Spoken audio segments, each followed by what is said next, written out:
Good evening, everybody. This is Robert Wieber, and I just wanted to spend a few minutes with you to go through my Scavenger Hunt 2 video. And I've picked two elements, false imprisonment and liable. We'll talk a little bit about slander, um, but let me start off with first, for some reason I'm not sure what's wrong with my computer. Whenever I use my mouse, it uh, cuts out the audio. So I'm going to try and speak. If I need to move the mouse, if you'll be a little bit patient with me, I'm not going to talk during that time. And first I want to start off with false imprisonment. And basically, I did want to make sure that I was in the Tennessee appellate court. So as you can see in the search bar there, I went up and I clicked on the search bar there to bring up Westlaw within that Westlaw, and I picked on Tennessee and the Sixth Circuit, which Tennessee falls in, and I was able to bring up a lot more cases doing that than just picking Tennessee. Initially, I got a lot of statutes and um, really no published cases when I was trying to do my search terms.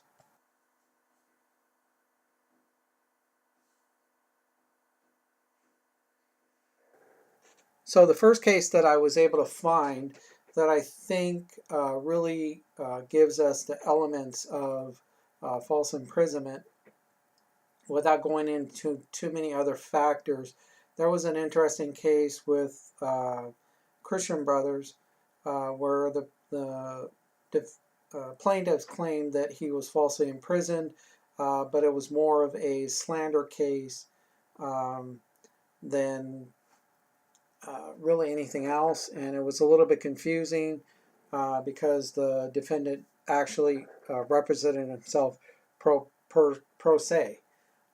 So anyway, I did pick this case. It was with the Supreme Court of Tennessee at Nashville, and it is a published case in the Southwestern Reporter, second edition, volume 795, and it does begin on page 656.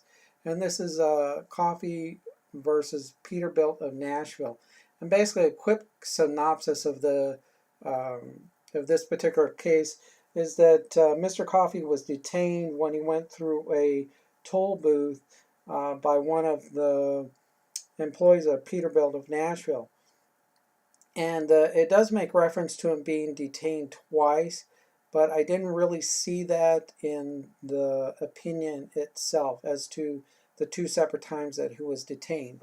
The first time that I do know he was detained, he was going through a toll booth. They did a driver's license check on him.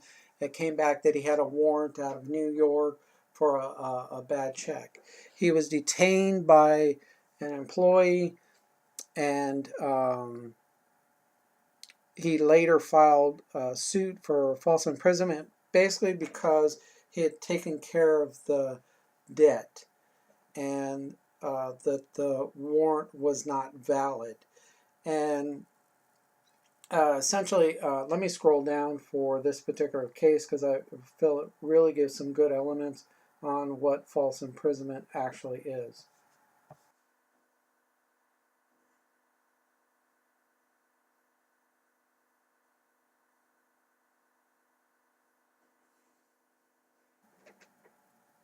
So, firstly, the elements of the tort of it's a tort case for false imprisonment, and it's a detention or restraint of an individual against his will, meaning that somebody has stopped him, told him he couldn't leave, um, kept him from leaving for some purpose or some reason. Usually that's for law enforcement normally to respond. And it was done unlawfully, as in this case, um, the warrant was not valid.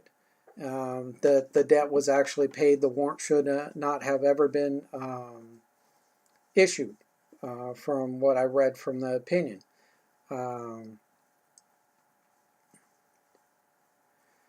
And they did use Little Stores v. Eisenberg as a precedent to this particular case. And that was a really interesting case. It was from 1943, where a 52-year-old woman who was married with 4 children went into Little Stores to purchase a head of lettuce. She paid the store clerk, and upon leaving, one of the grocery clerks noticed that she didn't have a green paper, which is which indicates that she paid for the item. When she left the store, he stopped her, asked if she paid for the head of lettuce. She told him that she had paid for it, but she couldn't produce the receipt out of her purse. And he brought her back into the store and again asked her if she had purchased the item, which she said she did. In that particular case, he made a slanderous statement against her, and the court felt that since he made it in the presence of a third party, that was considered as published because it damaged her reputation. And that actually leads me into my next search query, and that this particular case was with the Court of Appeals of Tennessee in the Western Section at Jackson. It is a published case in the Southwestern Reporter, 2nd edition, volume 959, and begins on page 152. And this is Myers v. Pickering Firm Incorporated. And basically a short synopsis of this particular case is a libel case, breach of contract, where the nonprofit hired a contractor to build 2 separate housing facilities or condominiums. And they were, from what it reads in the actual opinion, it sounds like that they were slow in actually constructing the actual buildings, and some of the construction wasn't done correctly. So they brought in a second contractor, and subsequent to that, there was some type of report that was issued, and they argued that it was slanderous in nature because it was published to a third party. And the liable part, is basically comes from the breach of contract in this particular case, and that the contractor never completed the 2 buildings that he was contracted to actually to build, to construct. And let me go ahead and scroll down.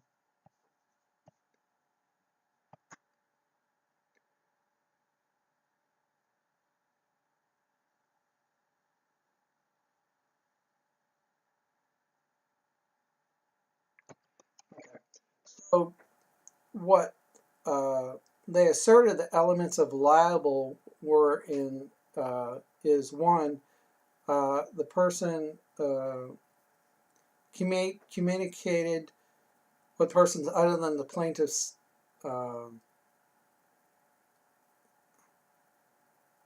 and their report concerning the plaintiff was liable. The defendant was guilty of negligence, failing to determine the truth of a statement prior to communicating it, and the defendant communicated a statement with that was false. Libels read or heard persons other than the plaintiffs understood the libelous meaning, and they referred to the plaintiffs. The plaintiffs were injured by the communication, which was libel, and the statements about the plaintiffs were false. So essentially the 5 elements were the communication, the negligence, failing to determine the truth, and they were understood that the meaning were that it was referring to the actual plaintiffs or the other party. And they were injured because essentially these were false statements made by the other party. So that's my understanding of libel. I'll be honest with you, is a little bit difficult in looking up this particular elements, libel and slander.